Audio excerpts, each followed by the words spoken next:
Print, email, Facebook, Twitter. More Super Rugby. Dark days continue for Australian teams. The Reds were thumped by the Sunwolves. The Waratahs suffered a horrendous choke against the Crusaders, and the Rebels and Brumbies played in front of a tiny crowd in Canberra in another dire day for Australia in the Super Rugby. NSW Waratahs were crying foul after giving up the biggest lead in Super Rugby history in a heartbreaking 31-29 loss to the mighty Crusaders. Waratahs coach Daryl Gibson, himself a multiple championship winner with New Zealand's powerhouse franchise, was full of praise on Saturday night for the Crusaders after they overhauled a 29-0 first-half deficit, but he ruled no action being taken against Crusaders prop Joe Moody for taking out Waratahs centre Kurtley Beale in the lead-up to the home team's first try in the 35th minute.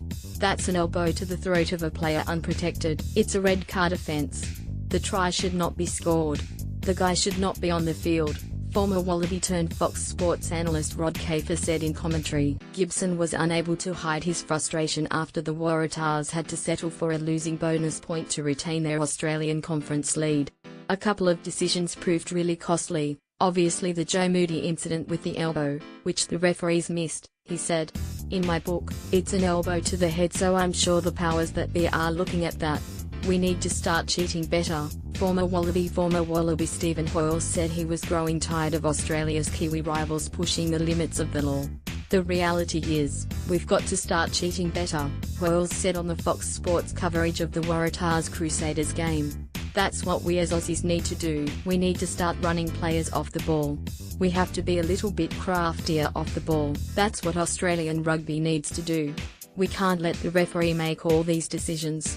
Reds hit new low. Queensland Reds coach Brad Thorne says his side got what they deserved, with the pumped-up Sunwolves claiming their first Super Rugby match win of the season with a 63-28 hammering in Tokyo. Kiwi-born 5'8" Hayden Parker did much of the damage for the Sunwolves at Prince Chichibu Memorial Stadium with a personal tally of 36 points. He finished off a brilliant first-half team try and kicked 12 goals from 12 attempts, while Sunwolves winger Hosea Somaki also had a day out, collecting a hat-trick of tries. While the Sunwolves deserved the win, the Reds did themselves no favours. Through lazy play, they conceded 12 penalties to hand their opponents 21 points. Their attack lacked creativity, defence was lacklustre and their kicking game was below par as well. Thorne said his team was simply beaten by the better team on the day.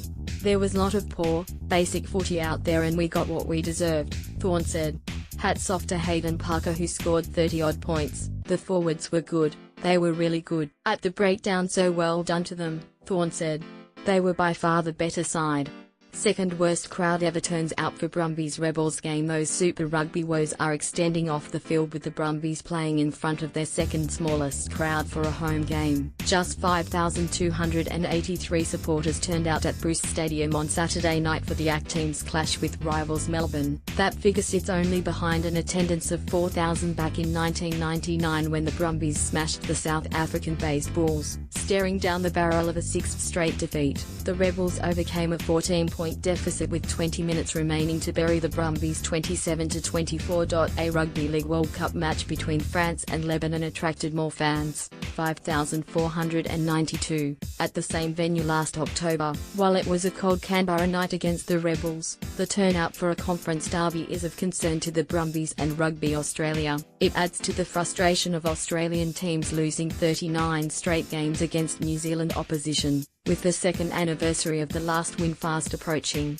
"It's really sad to be honest, as a rugby union person," Brumbies coach Dan McKellar said.